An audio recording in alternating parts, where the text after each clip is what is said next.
So now we start with the final panel of the day uh, on the agenda of foreign market penetration. This panel will be moderated by Ms. Asha Sampath and Mr. Sid Baliga. Uh, Mr. Sid and Ms. Asha, I would request you to take the seats.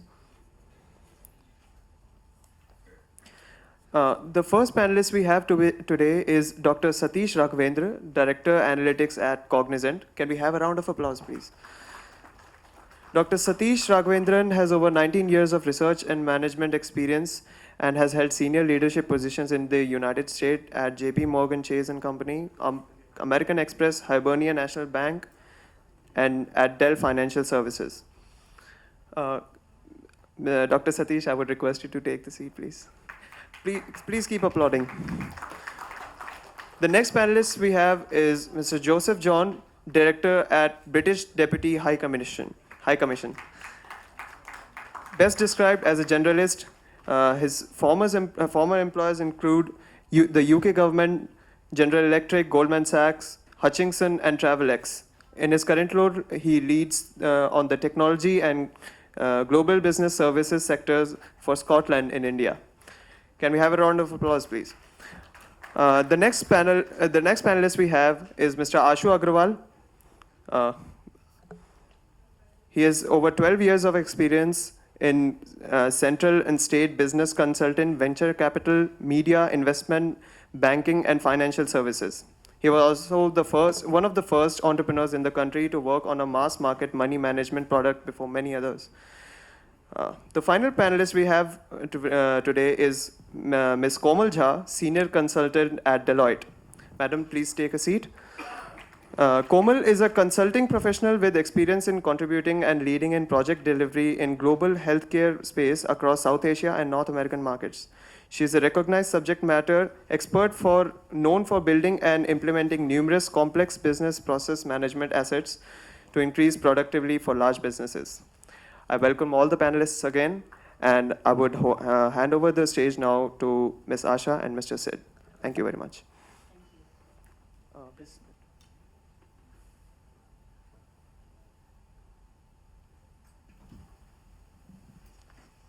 Good evening to all the panelists and to all the audience. Pardon me for starting the discussion on a slightly negative note. 2019 has not been a great year. 2020 promises to be a better one. The economy hasn't performed great. Not enough jobs have been created. Consumer data is not impressive. There's a skewed demand-supply situation, and there is liquidity crisis that is percolating across the value chain.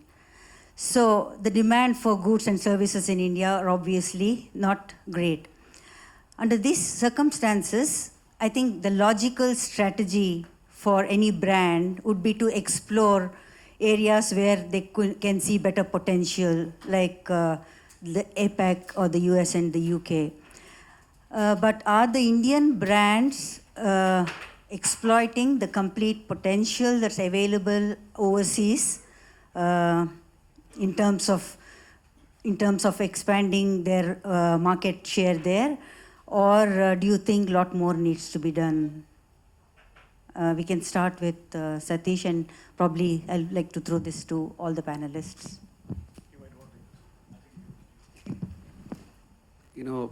In terms of the most challenging year, I couldn't agree with you more. In fact, if they haven't done, which better time than now? So, but the evidence is very mixed. If you look at the various industries in automotive sector or in other thing, there are people who have been a lot more proactive in some sectors, and there are stragglers. The part of the reason is that the perception of the brand is also intimately tied to the value proposition of the brand that offers, be it a product or a service. There, I think a lot of soul searching is required in terms of, the reason is that, the advantage I've had is working in the consulting industry. I've seen a lot of products and services fail because the unique value proposition it has not been clearly communicated to the customer. And I've seen for every successful one, there are 10 failures. The same kind of introspection needs to happen across sectors, and there is no two ways about it. One of the reasons is in the communication of the value proposition, what our brands have to offer. If it is established through various things, be it a reliable offering or be it unique or being demonstrating an understanding of what the local needs are, some companies have been very quick to do that. For example, in the automotive sector, they have sensed a particular type of brand is useful in an economy of a similar size. Typically in economy, it's like a surrogate. That kind of a sensing ability which some of the companies have would be the clear competitive advantage that they have. So in a way that it is flexing their muscle rather than taking markets for granted, to really work hard to strive, and also sometimes even to position your product or a service overseas, you have to be intelligent about whether that exists, that ecosystem is there. How do you penetrate it? My thing is, if you get the value proposition right, the penetration is tactical. If you don't get the value proposition of what you're after and what you can communicate unique, then the modes of penetrations are more likely to fail. So I would say that value proposition should be the key anchor, and the strategy to enter is only secondary in my personal opinion. And the good ones, there are enough good examples in the business world that have exactly followed what I've said. Thank you, Asha. What we're seeing from the UK perspective is in the last 5 to 6 years, we had seen a substantial amount of high inward investments coming into the UK. So from 2013 until 2017, if I could quote, we had about 22 companies from Hyderabad who had invested in the UK, right? Ever since, we had seen a sort of a decline in the kind of investments which are going into the UK, partly for two reasons for that. Firstly, you would want to talk about the uncertainty which Brexit has posed and which it is still posing at this point in time. Secondly, I feel that, in the last few years, India has, the world is coming to India as well, right?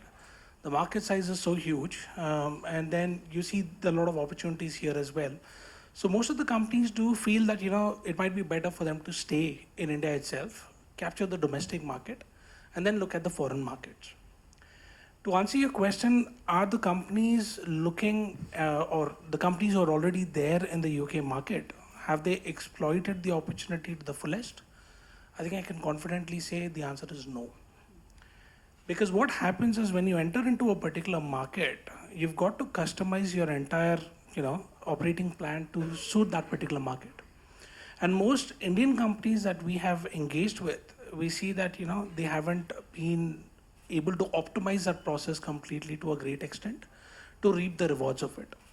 You'd be surprised to know that companies from Hyderabad, companies like Cyient, one of the iconic companies here, they have invested in the UK right from 2005 itself. So the companies have been ambitious, but the challenge here is, we don't see that kind of a bullish approach with the current set of companies in the recent time. It's a bit of a more risk-averse approach that we are seeing right now. But of course, there are some, companies who are placing high bets as well. So I think two very interesting perspectives, right? I think I completely agree that penetration is tactical and what you've said, right?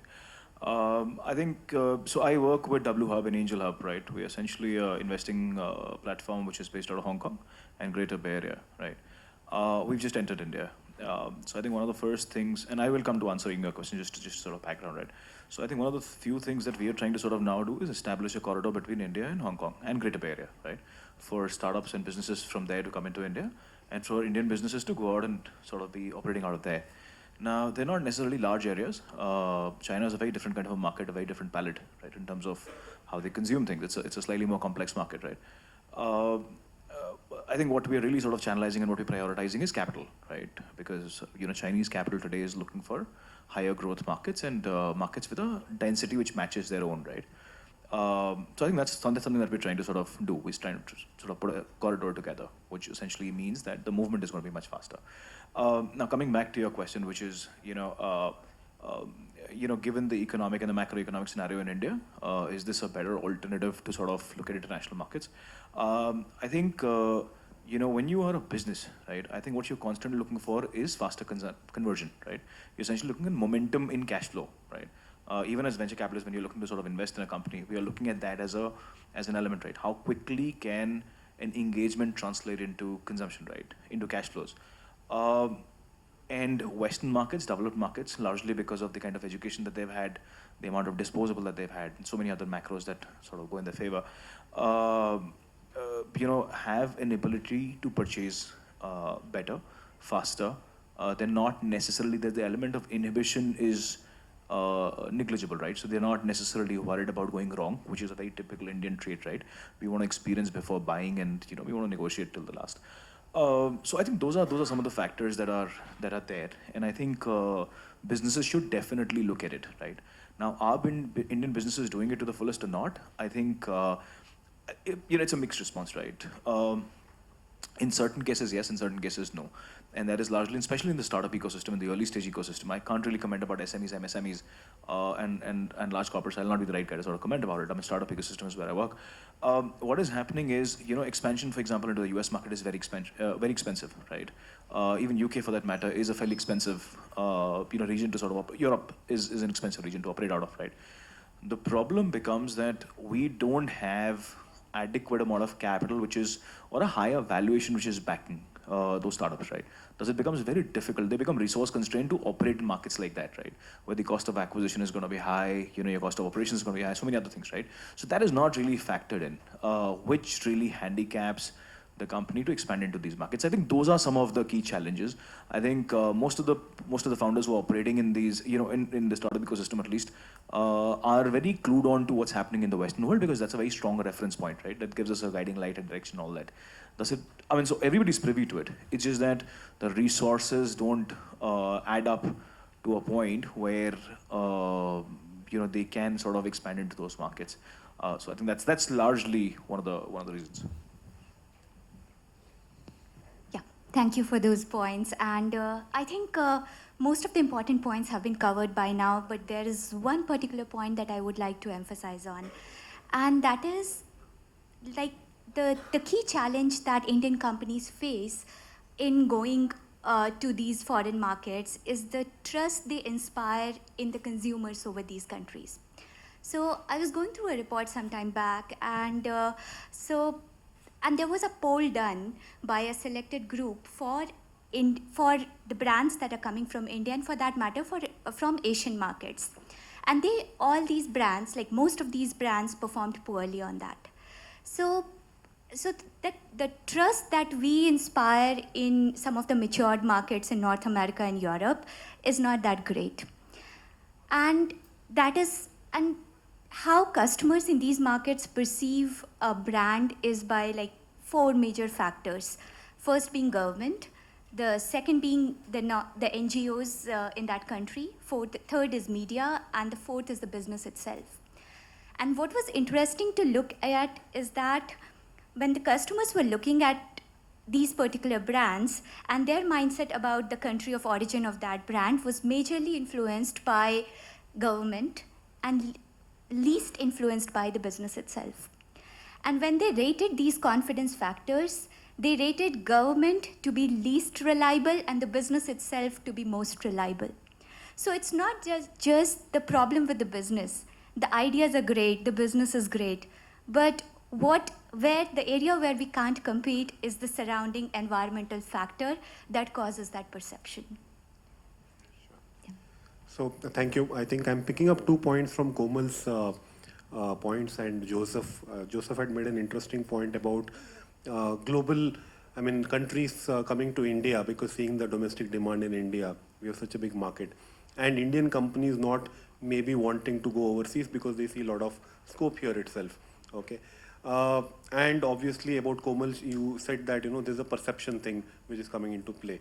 Is it also because we are more happier doing services for US or Europe, or we think that our products are not good enough to be launched in foreign markets? Because we have primarily been a back office providing IT services, IT solutions to US and Europe. So are we content with that? Do we not want to take major risks by expanding overseas? Or we feel inferior already, that we are perceived to be, our products are perceived to be inferior in quality? What are the reasons? Anybody? Yeah, I'll take a shot at it. So one thing that I see, I wouldn't say that we perceive ourselves or we underestimate the potential that we have in the country. But what is important for us to go to these markets is to find that niche where we want to operate in. So, and to understand what are the local sensibilities in those countries. I may have a great product with me, but that may not align with the sensibility of that market or the perception of that market. So what is important for me as a business is to understand what the market needs and how it perceives my product, and not just sell myself as a brand that originated in India, but as a brand that the customer wants, no matter where it originated. So that's very interesting. Give what the customer wants, not what you have. That's very interesting. You have something to say, please. I think the Clayton Christensen has an idea called unmet jobs. So every product or a service is supposed to meet a job. You're using a pen, it performs a particular job. If you espouse that level of understanding about anything, then you are not worried about borders. That requires a lot of effort and initiative on part of the business as well, to see in those geographies what are those unmet needs that the existing people are not able to fulfill. I mean, Indians, we are very competent, bright people. If they can only engage their mind on the same set of problems in India as well as abroad, then you don't have to look at the product from a geographic point of view, whether we are going to sell in US or need. Because most human beings' needs are, on a large scale similar. But the problem is to get that LCM and crack it, then you can create a universal product. And they have used this product, this kind of a thinking quite successfully in many of the startups. They don't even look at the segment first. They look at what is the need that has not been met. If you take that idea, then you will be able to have a much bigger impact. I'll just sort of quickly add to that. I think that's not necessarily a shortcoming, right? Being a services, this thing is not necessarily a shortcoming. I think it's a phenomenal foundation to go out and build a great product, right? I mean, we've had Freshworks, which has come out of here, right? Look at that. That's an incredible product, which is being used globally, right? And there are so many others, right, which are in a SaaS format or in a B2B environment that are being used by a lot of international players. The foundation essentially started from a services engagement, right? And we have a lot of examples, right? I think it is about the exposure. I'll give a small example. So I was heading a project called iStart with the government of Rajasthan. This was in the second half of 2018. Was director of the initiative. We were working very closely with the CM's office. We're doing all of that, right? We took about 100 kids to the Silicon Valley, right? Now, in certain cases, they had, and they were made to pitch, right, of their ideas and stuff, right? And they were, the investors there were zapped to listen to some of these pitches, right? And they could relate to that, and they want to sort of, bite into that in form of an investment, and and can we incubate them, and so on and so forth, right? The biggest of all problems is exposure. The biggest of all issues is exposure, right? So it's not about the trust, right? I mean, trust is something which is a function of how much do you ask for a certain service, right? If you can continue to, and you can continue to adjust that over a period, right? Across conversations, it will come to a point where the other person is willing to try, right? Give it to you for that moment. I agree to the point that you highlighted that, larger enterprises want some sort of, a sense of confidence, right? That this business is going to go on. And I think that's a function of capitalization, right? If we can continue to do that, we'll have more businesses to sort of, which will be catering to the international markets, will be exploiting a bigger opportunity. That's essentially how I look at it. So when we talk about unmet needs, so we say, can we take an example of, say, an Indian brand like Bata versus an international brand like Nike? So we have unmet need for Nike in India, but do we see the same kind of demand for Bata, or are we not creating that demand elsewhere outside India? We perceive Nike to be superior, right? That's a very interesting question, but the way I would think is that there is a need. Nike identified a need for the brand in India, but if we want Bata to be accepted by customers there, we can probably find out other creative ways. There is always an unmet need. So, like there are some examples of apparel brands which have taken the Indian essence, fused it with Western concept and then launched it there. And there was a demand for that, and people appreciated that. So I think that is the approach that brands, when they are willing to go to foreign markets, they have to find out what is that they want to sell. So basically, right now they are not voluntarily trying to go abroad. So that is what we can infer. There are no resources. I mean, you're stuck up, right? There's no liquidity. Yeah. There are very few people who are ready to finance you to go out and explore, right? That's a bigger challenge in today's time. Right. So Asha, you were mentioning about valuation issues, right? Valuation does not allow macro level exponential growth. There's a report that I think it's from Google India and KPMG, which says that there's a $39 billion opportunity for Indian brands going global. Okay. If they were to use this opportunity, what kind of an opportunity is this? 39 billion. I mean, what is and it? that's what the report says. Okay. It says it's a $39 billion opportunity for Indian brands wanting to global. Sure. And it also specifies the sectors where the potential is there, and it also mentions about how APEC countries are the right market to go global at this point of time. What I'm trying to understand is to unleash this opportunity, should the Indian brands be looking at acquisitions, or is organic growth a better option for them to, what kind of a vision should they have? Should it be organic or? That's a very interesting question. I mean, honestly speaking, if you really ask me, we are better off acquiring companies that are already there, right? I mean, you're getting a lot of local talent. You're getting people who understand the cultural aspects of it, the conditionality of it. So you're much better, right? The movement is going to be much faster. The problem is we don't have the monies. I mean, in the for example, 7-8 years that I've been involved with the startup ecosystem and the venture capital ecosystem, right?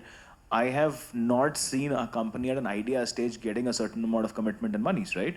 We are hard buyers, okay? We negotiate very, very hard. We want as much, right? 3% of our savings is equity as an instrument, right? Out of all of 100% savings, right? So you can only imagine the kind of trust deficit that we have when we're looking at equity as an instrument to be invested in, right? It's a massive challenge. Where's the money?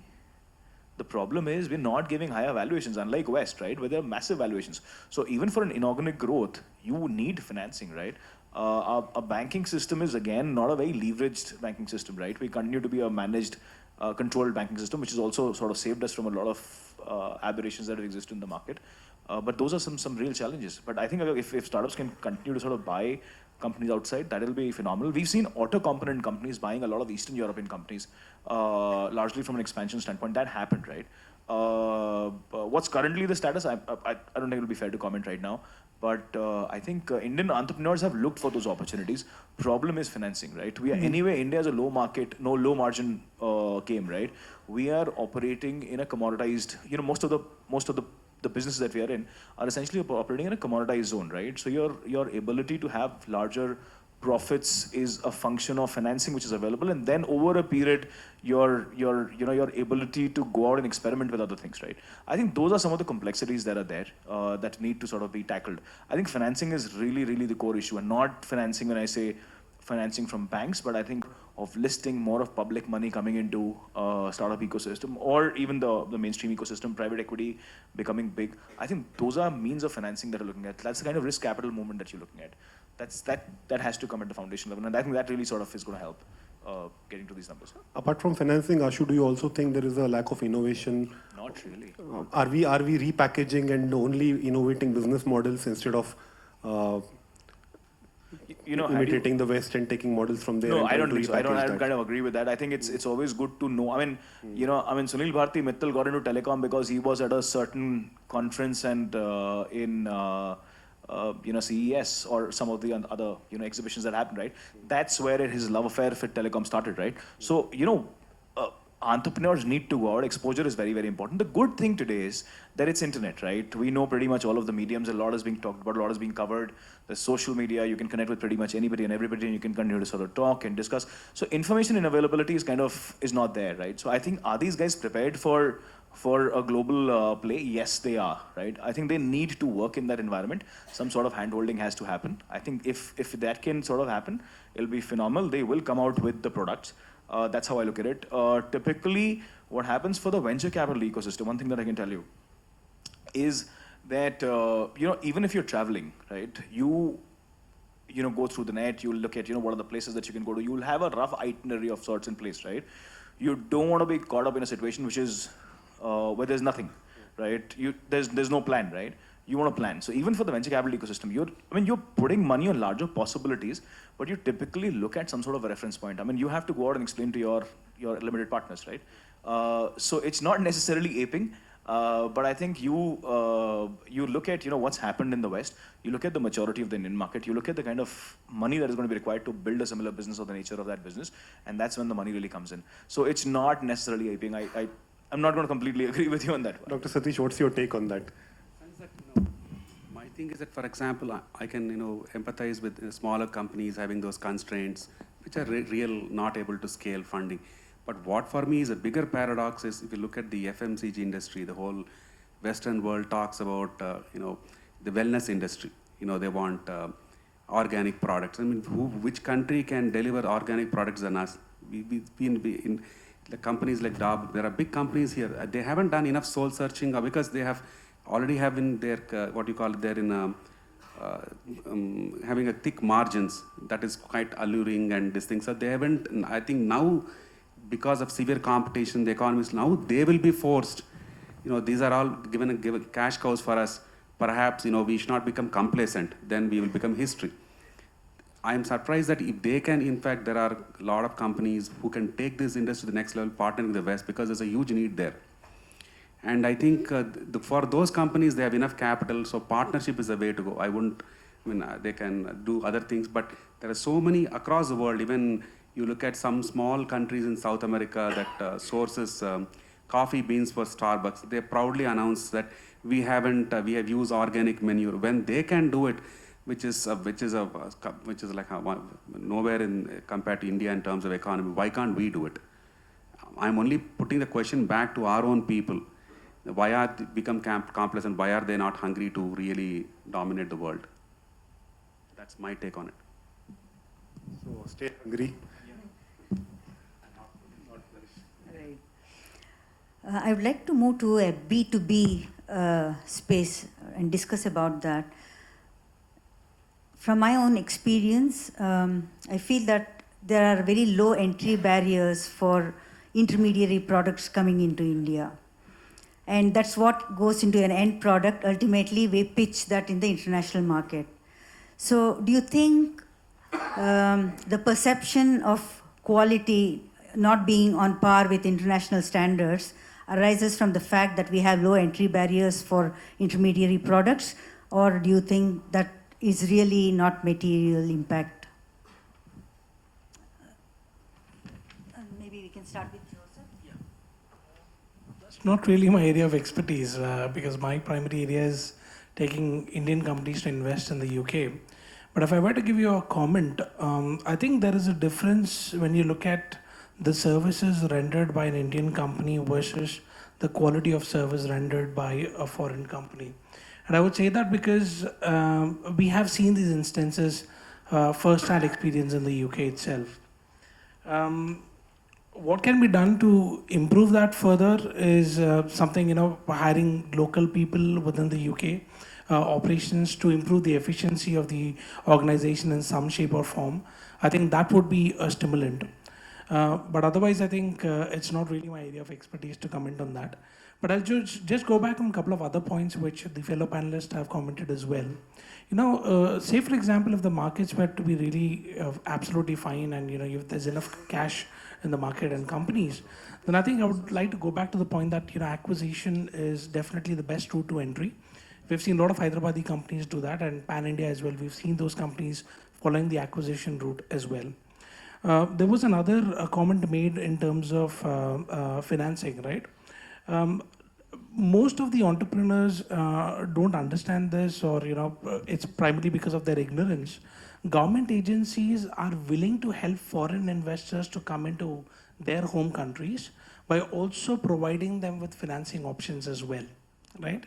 This is often ignored, and this is probably because they are not really aware about these SOPs or these benefits which are actually available in a foreign country. And the last comment that I would like to make is, yes, we see that most of the large companies are driven on contracts, and it's only when they have a contract there is an urge for them to set up an entity there. But what we are seeing very recently is we see that the younger companies who have recently raised capital, they're quite bullish in terms of approaching into foreign markets as well. So those are the three comments which I wanted to make. But in terms of the other question, I think it'll be best suited for somebody else. That's okay. I think that was in a very interesting perspective about how the funding is happening for Indian brands wanting to go global. So that probably answers the question that inorganic growth may be a more affordable option compared to acquisitions. Yeah, that's in case of if there is money in the market, right? Yeah. I mean, if in a normal scenario, I think Right. that's an excellent way, as Ashu did mention. Right. That's the right way to enter the market. Excellent. I think one sort of a quick point, at least, I can't really sort of comment about the SMEs, MSMEs. Most of the guys that I've seen, who've acquired assets outside, have largely been able to do it through a debt route, right? Where they've actually gone out, they've either raised, say, a percentage of debt in India, and then they've had a complementing match outside because of the size of balance sheet that they could have. And it's an international bank which is involved, which could do it in that market, right? It's been a debt, largely a scenario, right? But as soon as you start to look at from an equity standpoint, there is little which is available, right? On the government side, most of the incentives that the government really gives you is in terms of tax ops, right?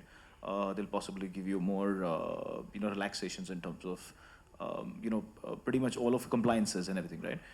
No direct cash really comes in. I think the direct cash, at least in my knowledge, and correct me if I'm wrong, Okay. that I have seen come is, for example, initiatives which like a Singapore government has launched, right? Where they've said that these are the 3 or 4 or 5 basically venture capital funds that we've identified. Any of these guys funding you, we will do a matching funding up to $5 million, right? That is one of the pieces that we've seen, but that's essentially to move innovation into their country, right? The thought process is very, very different. It's not necessarily to create, say, an employment impact or whatever. It's essentially to become a hub for innovation and also be transacting, right? So I think it's really sort of built and designed to suit that as a requirement. Just to sort of answer the question that you said about the intermediaries, right? I think we have Indian companies right now which are, especially auto components, right? You have companies that are catering into the Volkswagens of the world and the Mercedes of the world and the Rolls Royce of the world, and there are quite a few, right? I mean, if you look at North India, there are quite a few. Pharma, again, we're doing fairly well. Chemicals, we're doing fairly well, right? Garments, we're doing phenomenally well. I mean, it's now, of course, started to shift to the Bangladeshis of the world and Pakistans of the world and all that, but we've been doing a fantastic job as far as that area has been concerned, that business vertical is concerned. I think what has really happened is, for foreign brands also to come into India and source from India, I think it's a very complex environment. They have to deal with national, national level laws and all of that, and then have to sort of look at state. Now, only with GST coming in, there's a certain parity which has come in terms of the taxation ecosystem that we've had. Otherwise, it's been a very diverse system. For them to really understand is a big problem. Second is, I mean, you want a government which is a very complex environment, right? The regionality plays a very big role. You want neutrality in terms of your outlook, right? Politics for us for the longest time has had, religion based elements, right? Which is not a great thing. So I think those are things that create a very perceptive sort of an issue, which also you highlighted in when you're talking about. That gives a sense of inconsistency or possible inconsistency, and that really makes larger companies to come and either set up their own shops or buy, or even procure. They bring in that element of uncertainty, and that's not something that as a business owner one would be comfortable with. So that's. So the opportunities are there. It's up to us to reorient ourselves. Is that what you say? I think we are too large an economy. I mean, when you're talking about South America, right? I mean, look at the size of. I mean, I stay in NCR, right? Population of NCR is more than Australia, right? I mean, what are we talking about? So I think our complexity is, and then of course, within NCR there are other regions, right? I was in the panel yesterday as well here, and I was looking at, when we were talking about the regionality. For example, we were talking about Andhra, right? I said there are amazing people here, right? I mean, this is my first time when I've actually come to Hyderabad. I've spent some time and I've spoken. I said, people are amazing, right? Not necessarily, you look at there is a very different nuance to it as soon as you start looking up north, right? So Punjab is going to be different, UP is going to be different. So there's no consistency, unlike say Western world, right? Where you have a certain homogeneity within the large percentage of the population. There's one point and a slightly different dimension that I would like to bring in. So we spoke about B2B space and particularly in terms of service industry. So I do agree that there are certain challenges in Indian companies who are service providers to some of the foreign markets and particularly to North American and European markets. So, and it's not without reason that these markets think that our services are not at par with other firms. So there are cultural barriers on our side, there are linguistic barriers on our side, and there is, so because of those barriers, the service that we provided may not be perceived as good as actually the core of the service is. So for example, we have software industry and we have SaaS and we are service providers in a number of industries.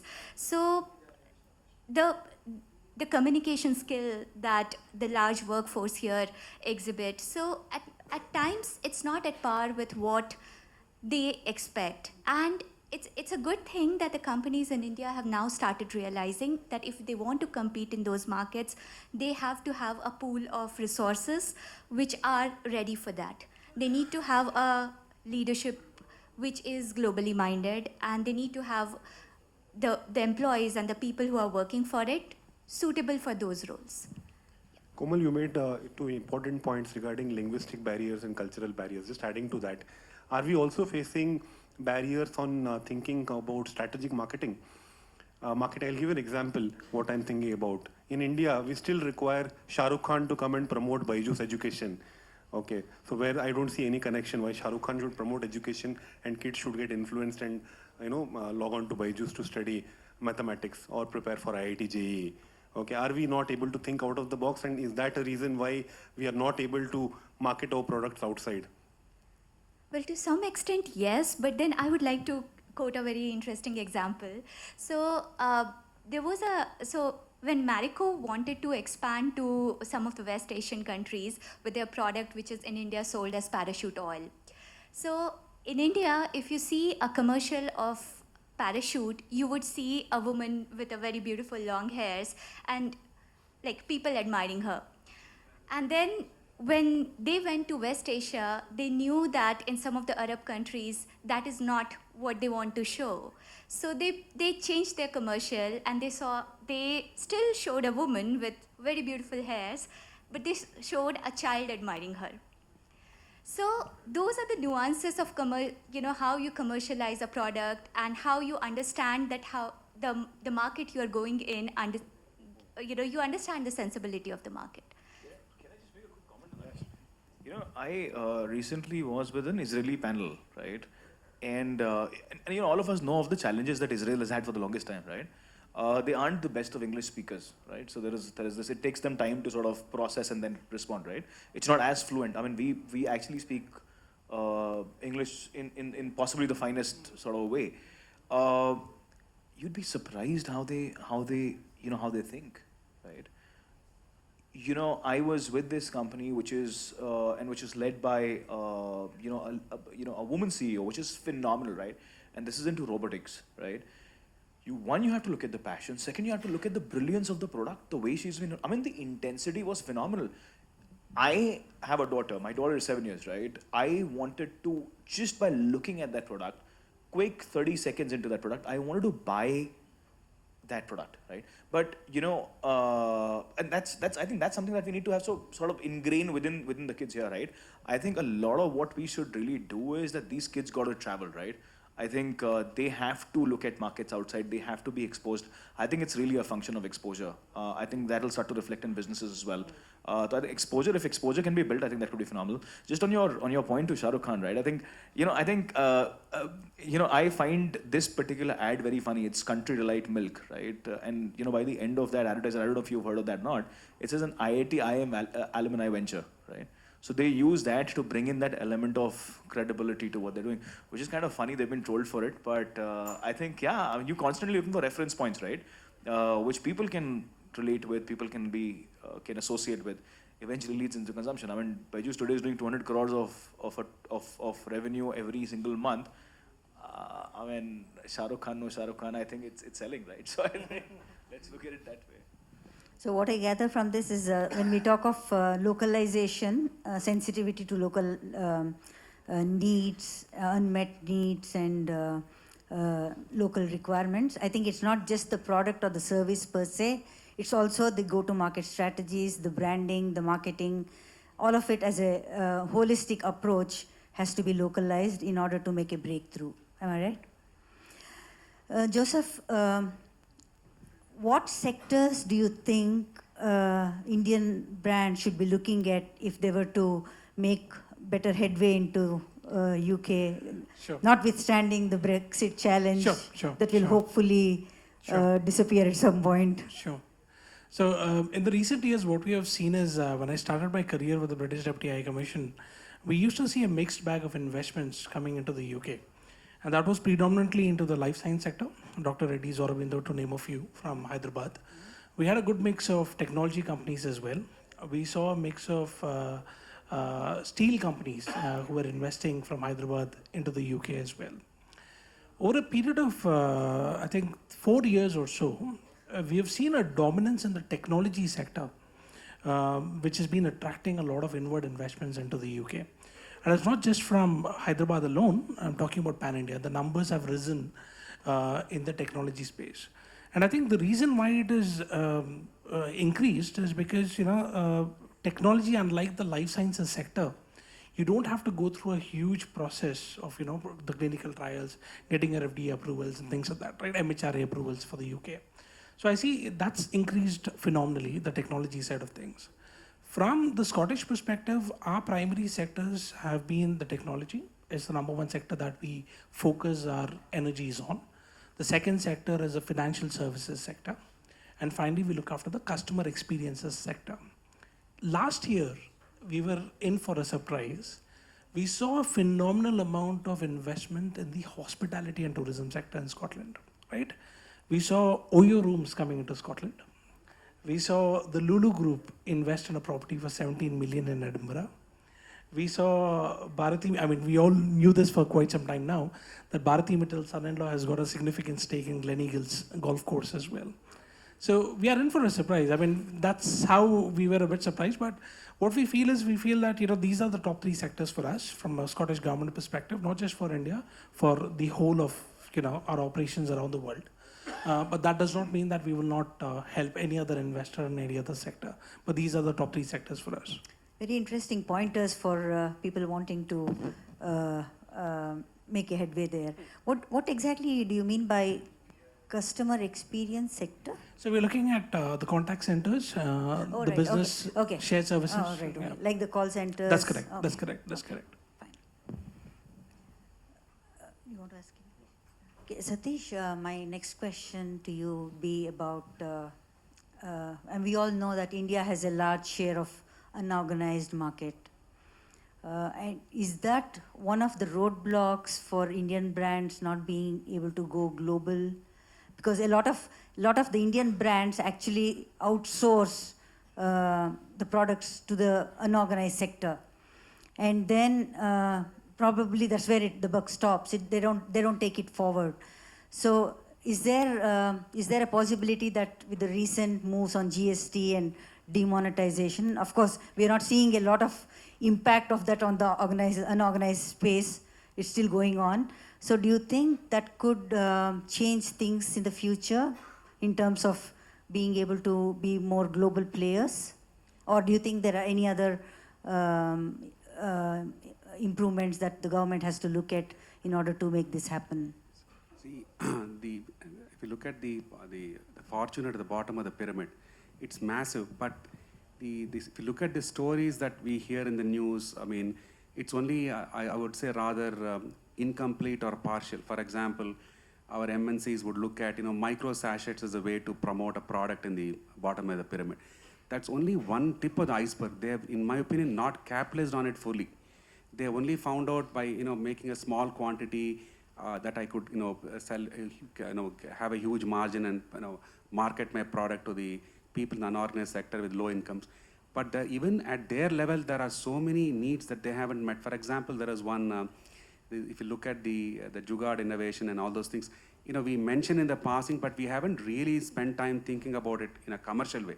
I'm only urging that if you really want to make money at the bottom of the pyramid, there are alternative ways, and the time is now. There are, we only see that in the passing, some washing machine being converted into a lassi maker.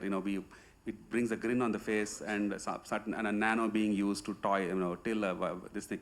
But those are all odd things. But I'm saying this itself can be a systematic investigation by these companies themselves, rather than just repackaging the materials in a smaller quantity for a larger margin. Even that sector still is, in my opinion, not fully catered to. That can be a gold mine if correctly tapped into. That's my point of view. And the newer environment will definitely, the current economic situation will force companies to look at them in a different lens than the standard lens that they're used to. So do you think international certifications could help make better perceptions about Indian products? Absolutely, because the reason is that in this day and age, anything that is printed is not validated. So in our own things, like a lot of times in the traditional things that we have invented, we are never, the patenting is very new to the Indian mindset. Our thing was always the knowledge was like an open source. Even the open source community should be grateful to our country, because open source and knowledge was an ancient kind of a thing. So that way, if they can only bring out all those things and make sure that the right set of stakeholders are repeatedly reinforced, then you can see a sea change in the mindset. It's an issue of mindset and having to look at that sector in a particular lens. If they change the lens, there's a tremendous opportunity, I personally believe, that sector has to offer. Would anybody like to add? Komal? Yeah. I'm sorry, please go ahead. Just to add on the certifications bit, we talked about the customer experience centers, right? So we have a body called the CCA based out of Scotland. It's called the Contact Center Association. And the way it works is, they certify the contact centers around the world.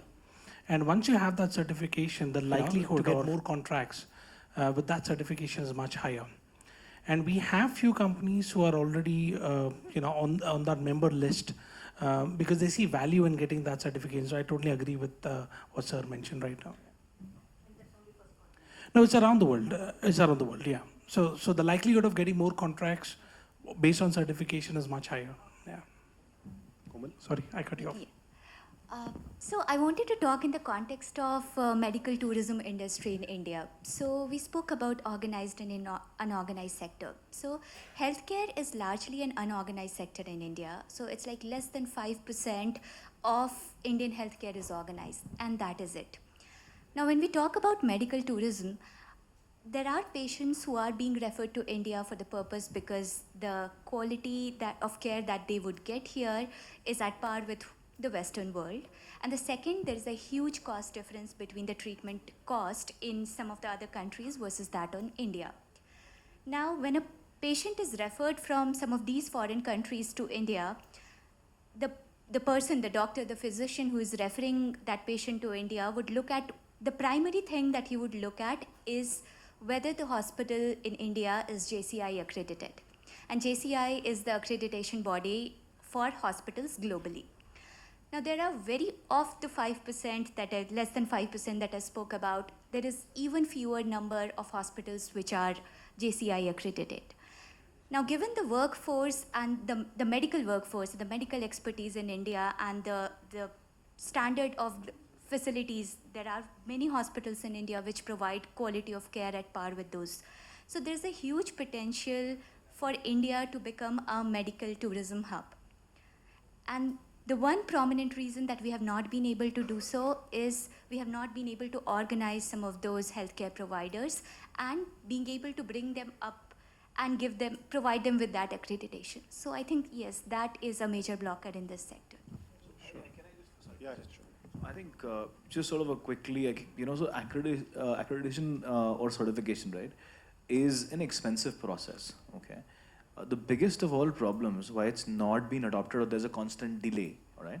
A large enterprise can definitely go in and they can do that, right? But for within the startup ecosystem or a mid-level, right, or in general, right, I think anything which makes your delivery expensive, I think will constantly be pushed, right? So, and it purely cannot only be a branding exercise, right? It has to really be accepted and implemented, right? And if the cost for example, if it's high, it still can be sort of either, say, be discounted or subsidized or something of that sort. I think that's what will really lead to this adoption. Do we need it? 100%. We need a lot of that. Learning has to be constant. Even in a business environment, it has to be constant, right? But the cost of getting such certifications, accreditations has to come down, I think, for a business. For us as a country, the opportunity is arbitrage, right? Our ability to offer things at a lower price vis-a-vis how it's being, or the price it's being acquired at internationally, right? We cannot have anything which takes away that advantage from us, right? That will constantly be delayed. So that's the only sort of an issue when it comes to these aspects. You're saying getting accreditation for larger enterprises could be shared easier, whereas the mid-level companies could struggle a bit. I mean, it's a cash flow prioritization. It's a cash flow prioritization, right? I mean, here it's gonna be, so even if it impacts. So, for example, I'm working in a business I'm operating in a business which is extremely highly commoditized business, where I'm working on just about 7, 8, 10% margins, which is a very standard play across businesses, right? A 1% cost of certification year on year is cutting down on my profitability, right? Towards the end, I'm not going to go for that. I want to constantly push it, right? For me, that 1% could lead into a variety of other things, right? So I think that's essentially how it has to sort of be looked at. So for that particular, that particular part of the value chain, they should have a separate credentialing. The reason is that whether we like it or not, even when we have acquired a habit of inspecting everything.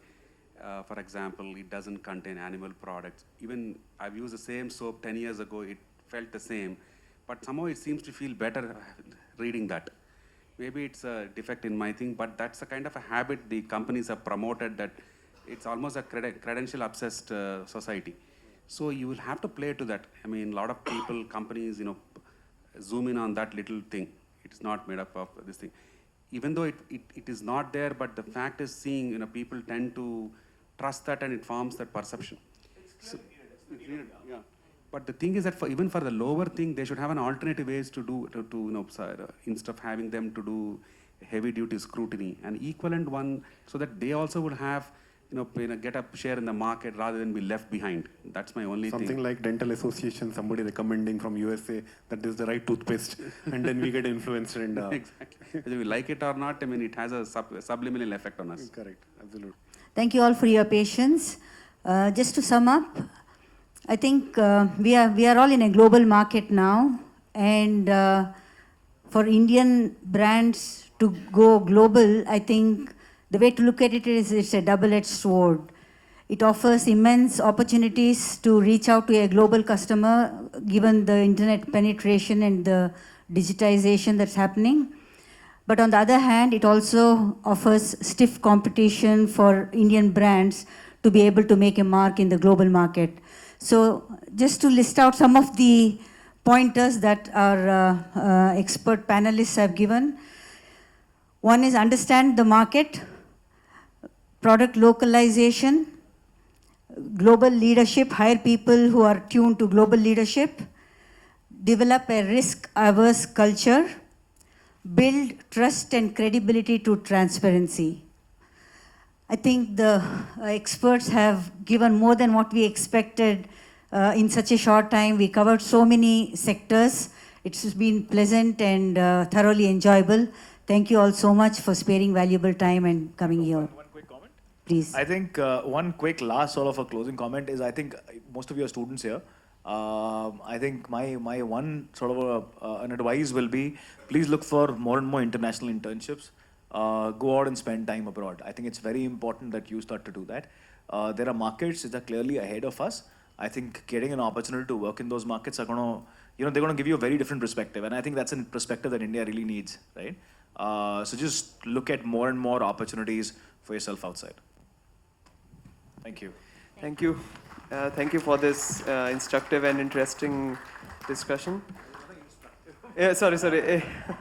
Very informative. for, for the lack of a better term. And I would like to thank the panelists and the moderators for taking out their precious time. And now I would like our moderators to present the mementos to the panelists.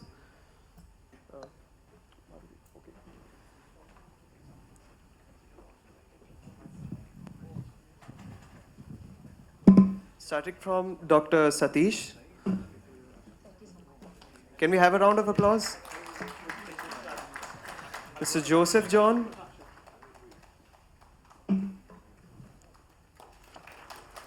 Mr. Ashu Agarwal. And Ms. Komal Jha.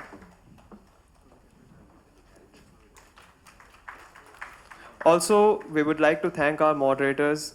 Maruti, would you present them with the mementos?